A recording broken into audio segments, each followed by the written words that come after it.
আসসালামু আলাইকুম। Hello viewers, welcome to my channel জানতে চাই 2020 চ্যানেলের পক্ষ থেকে সকলকে জানাই শুভেচ্ছা ও অভিনন্দন।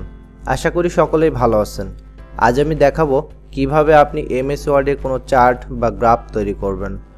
আর যারা এমএস ওয়ার্ড ওপেন করতে পারেন না কিংবা ইনস্টল করতে হয় কিভাবে তা জানেন না, তাদের জন্য বলছি আমার এই বিষয়ের উপরে অলরেডি ভিডিও আছে। আমি এই ভিডিওর ডেসক্রিপশনে আগের ভিডিওর লিঙ্ক দিয়ে রাখবো।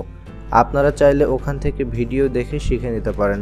আর যারা আমার চ্যানেলে প্রথমবারের মতো এসেছেন তারা অবশ্যই চ্যানেলটি সাবস্ক্রাইব করে দিবেন এবং পাশে থাকা বেল বাটনটি ইনেবল করে দিবেন।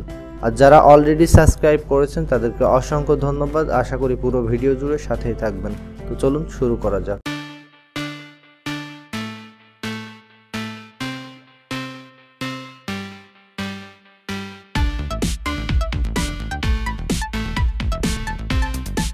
তো ভিউয়ার্স, দেখতে পাচ্ছেন আমি আমার এমএস ওয়ার্ডটি ওপেন করেছি। এমএস ওয়ার্ড ওপেন করার পরে আপনারা এখান থেকে চলে যাবেন এই যে ইনসার্ট ট্যাবে, ইনসার্টে ক্লিক করবেন। আমি ইনসার্টে ক্লিক করলাম। তারপরে এখানে দেখতে পাচ্ছেন চার্টে ক্লিক করার পরে এখানে দেখতে পাচ্ছেন অনেক রকম চার্ট আছে, লাইন আছে, পে আছে, বার আছে, এরিয়া আছে। তো আপনারা এখান থেকে যে কোনো একটি নিতে পারেন।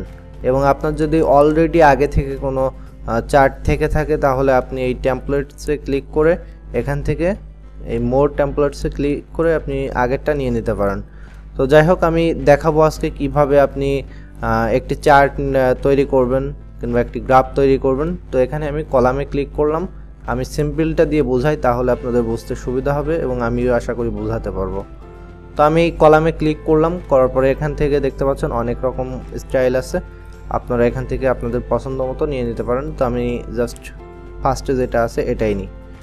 তো এটা নেওয়ার পরে আমি এখান থেকে ওকে করছি, আপনারাও এখান থেকে ওকে করবেন। ওকে করার পরে দেখতে পাচ্ছেন এখানে চার্টটি চলে এসেছে। তো এরকম একটি বক্স আপনাদেরও আসবে।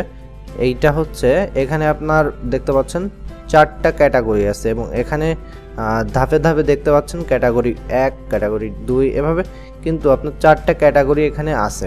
এই যে প্রথম যে ক্যাটাগরি, প্রথম ক্যাটাগরির 1 সিরিজে আপনার হচ্ছে দেখতে পাচ্ছেন একটা আছে 4.3, তারপরে আছে আপনার 2.4 এবং 3 নম্বর সিরিজে আছে এটা 2 পয়েন্ট। তো যাই হোক, এভাবে কিন্তু এটা তো জাস্ট এটা বাই ডিফল্ট আছে। এখন আমরা এটা কিভাবে নিজেদের ইচ্ছা মতো মডিফাই করব। তো এখন এটা মডিফাই করার জন্য আপনি যেটা মডিফাই করতে চান এটার উপরে ডাবল ক্লিক করবেন। ডাবল ক্লিক করার পরে আপনি এখান থেকে যেটা দিতে চান, আমি সাপোজ এখানে এটা কেটে দিই, আমি এখানে সাপোজ 6 দিলাম।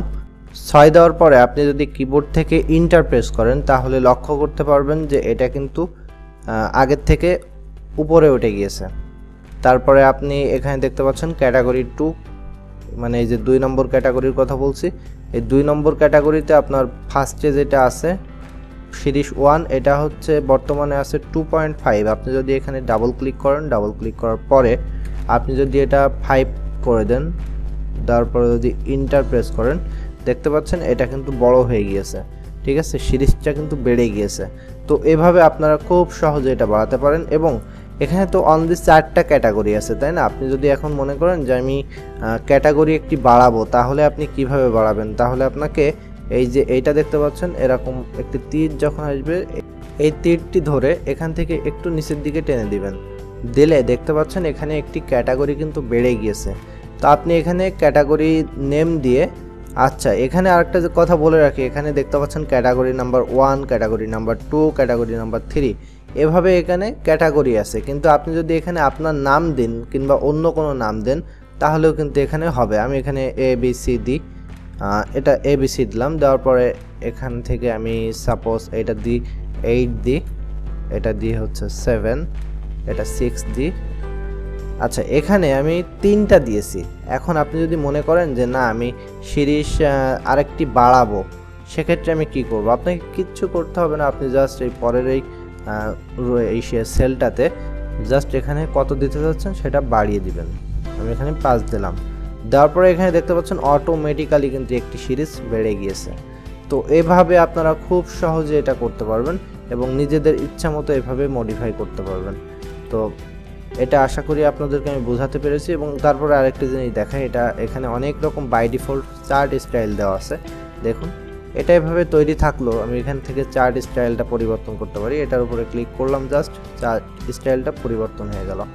এটার উপরে ক্লিক করতে দেখতে পাচ্ছেন চার্ট স্টাইলটা একটু ডিফারেন্স হয়ে যাচ্ছে। ঠিক আছে, এখানে অনেক রকম স্টাইল আছে, আপনারা চাইলে আপনাদের প্রয়োজন মতো এখান থেকে নিয়ে নিতে পারেন। দেখুন, এবং শুধু এটাই না, আপনি যদি এখানে দেখতে পাচ্ছেন দুটি কালার আছে, আপনি যদি এই কালারটি চেঞ্জ করতে চান তাহলে এই চেঞ্জ কালারে ক্লিক করে আপনি এখান থেকে যে কোনো একটি কালার দিয়ে নিতে পারবেন। দেখুন এখান থেকে কালারটাও কিন্তু পরিবর্তন হয়ে গিয়েছে। তো আশা করি এই গ্রাফের বিষয়টা বুঝতে পেরেছেন। তো ভিউয়ার্স, যারা এতক্ষণ ধৈর্য ধরে টিউটোরিয়ালটি দেখলেন তাদেরকে অসংখ্য ধন্যবাদ।